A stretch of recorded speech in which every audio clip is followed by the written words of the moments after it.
Greetings everyone, I am Parshi Sharma, student of Shri Navalmal Firodia Law College Pune under Savitribai Phule, Pune University.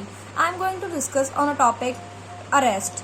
So, the term arrest is itself not defined in CRPC or IPC, but the term arrest means deprivation of a person's liberty. The term arrest is nowhere defined in Code of Criminal Procedure and Indian Penal Code. However, the arrest is taking of a person into custody in order that he may be bound to answer for the commission of an offence. It is made by an actual restraint of a person to be arrested, or this submission to the custody of the person making the arrest. Arrest results in the deprivation of person's liberty. However, every deprivation of liberty of a person is not an arrest. The deprivation should be done by a legal authority. Now we will discuss about time for the arrest. So in general, arrest can be made on any time of the day and in any day of a week. So now discuss about the element of arrest. So there are main four elements of the arrest. First one is intention to arrest, authority to arrest, subjection to arrest, and understanding of arrestee that arrest has happened.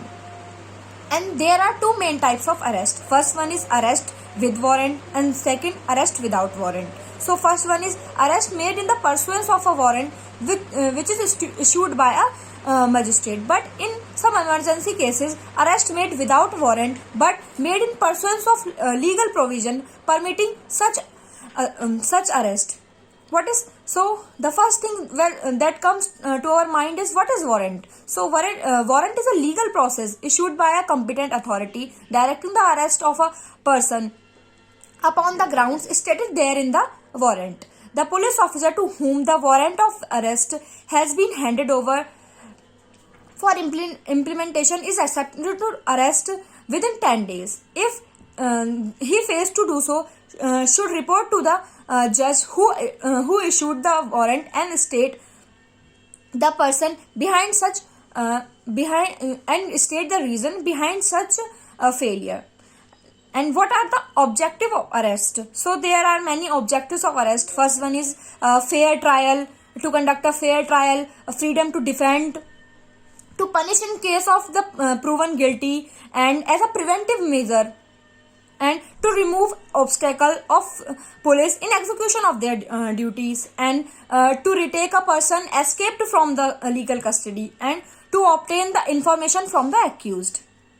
So what are the difference between arrest and a custody? So arrest and custody are not same terms, they are non-synonyms.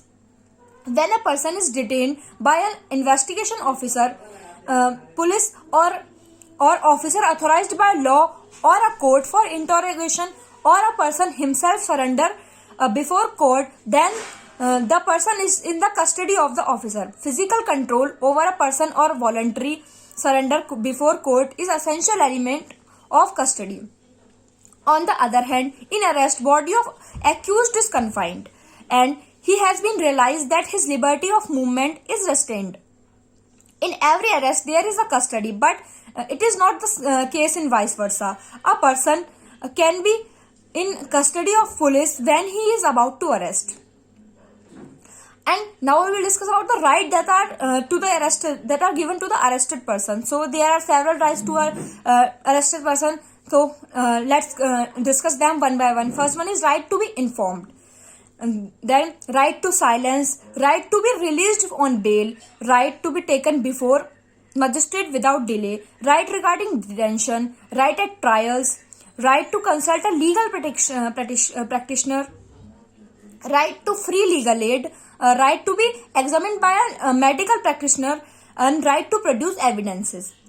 What are the special provisions for females in the case of arrest? So females are not arrested without the presence of a lady constable, and at the night time also after sunset, women are not allowed to be arrested. But in some exceptions, women are allowed to be arrested at night. Medical examination of female can be done only by a female medical practitioner. Now, some relevant cases of that arrest are Joginder Kumar versus State of UP in 1994 and Arnesh Kumar versus State of Bihar. So I try to clear the basic concept of arrest. There are proper safeguard in our law. Still, this power of arrest is being misused nowadays. But arrest is necessary to protect the security of our state. But we have to ensure that the balance between security of state and the freedom of individual. Thank you.